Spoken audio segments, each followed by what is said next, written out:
தேர்தல் முடிவு நாள். பெற்றோருக்கான வழிகாட்டுதல். தமிழ்நாடு தேர்தல் முடிவுகள் அறிவிக்கப்படும் நாள். உணர்ச்சிகள் மிக அதிகமாக வெளிப்படும் நாள். குறிப்பாக ஒரு பிரபலமான நபர் அரசியலில் இருக்கும்போது இளைஞர்கள் அதிக ஆர்வத்துடன் ஈடுபடுவது இயல்பானது. ஆனால் இந்த உணர்ச்சிகள் சில சமயங்களில் தவறான செயல்களுக்கு வழிவகுக்கலாம். அதனால் பெற்றோர் இந்த நேரத்தில் தங்கள் பிள்ளைகளை, வாலிபர்களை கட்டுப்படுத்துவதற்கு பதிலாக சரியான வழியில் வழிநடத்துவது மிகவும் முக்கியம். 1. அமைதியான, மரியாதையான உரையாடலை தொடங்குங்கள். குழந்தைகள் எந்த கட்சியை ஆதரிக்கிறார்கள் என்று கேள்வி கேட்டு புரிந்து கொள்ளுங்கள். நீங்கள் இந்த கட்சியை ஏன் விரும்புகிறீர்கள் போன்ற கேள்விகள் அவர்களை திறந்த மனதுடன் பேச உதவும். நீங்கள் அவர்களின் நிலைப்பாட்டை விமர்சிக்காமல் கேட்பது முக்கியம்.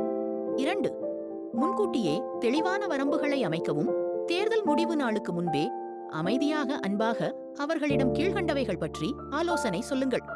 சண்டை, வன்முறை, ஆர்ப்பாட்டங்களில் ஈடுபடக்கூடாது. வெறுப்பு பேச்சு அல்லது செயல்கள் வேண்டாம். இது கட்டளையாக அல்ல, அனபான வழிகாட்டுதலாக சொல்லி வையுங்கள். 3. விளைவுகளை உண்மையாக விளக்குங்கள். உணர்ச்சிகளை அதிகமாக வெளிக்காட்டி சட்டவிரோத செயல்கள் செய்தால் உண்டாகும் விளைவுகளை சொல்லி அன்பாக புரிய வையுங்கள். காவல்துறை நடவடிக்கை, வழக்குகள், படிப்பு பாதிப்பு, எதிர்கால வேலைவாய்ப்பு போன்றவற்றை தெளிவாக சொல்லுங்கள். அவர்களை பயமுறுத்தாமல் நிஜ வாழ்க்கை விளைவுகளை உதாரணங்களாக எடுத்துக்காட்டி பேசுங்கள், புரிய வையுங்கள்.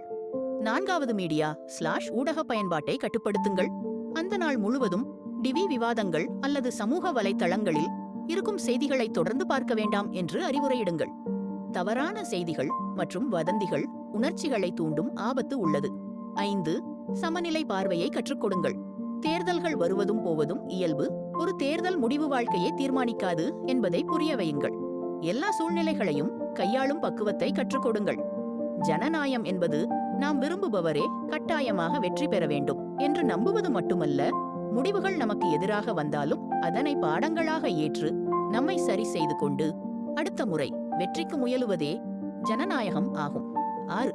மாற்று செயல்பாடுகளை ஏற்பாடு செய்யுங்கள். அந்த தேர்தல் முடிவுகள் வெளியே வரும் நாளில் குடும்பத்துடன் வெளியே செல்லுங்கள். விளையாட்டு அல்லது பொழுதுபோக்கு செயல்களில் ஈடுபடுத்துங்கள். வீட்டிலே அமைதியாக முடிவுகளை பார்க்கலாம். நண்பர்களுடன் தேர்தல் முடிவுகளை பார்ப்பதை முடிந்த அளவிற்கு தவிர்க்கும்படி பார்த்துக் கொள்ளுங்கள். 7. பெற்றோர்கள் முன்மாதிரியாக இருங்கள். தேர்தல் முடிவுகள் விவரங்கள் பற்றி பெற்றோர்கள் சண்டையிட்டு பேசினால் அல்லது கோபமாக எதிர்வினையாற்றினால் வாலிபர்களும் அதையே பின்பற்றுவார்கள்.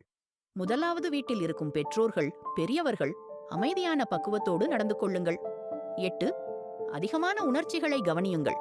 அந்த நாளில் பிள்ளைகள், வாலிபர்கள் மிக அதிக உற்சாகமாக அல்லது கோபமாக இருந்தால் அமைதியாக பேசுங்கள்.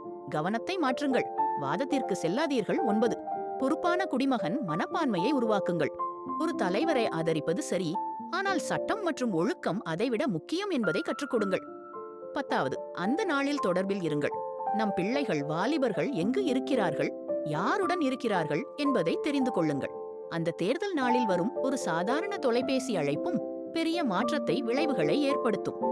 கடைசியாக, இது இளைஞர்களை கட்டுப்படுத்துவது பற்றியது அல்ல, அவர்களின் உணர்ச்சிகளை சரியான வழியில் நடத்த உதவுவது பற்றியது. ஆர்வம் நல்லது, ஆனால் அமைதி மற்றும் ஒழுக்கம் இன்னும் முக்கியம்.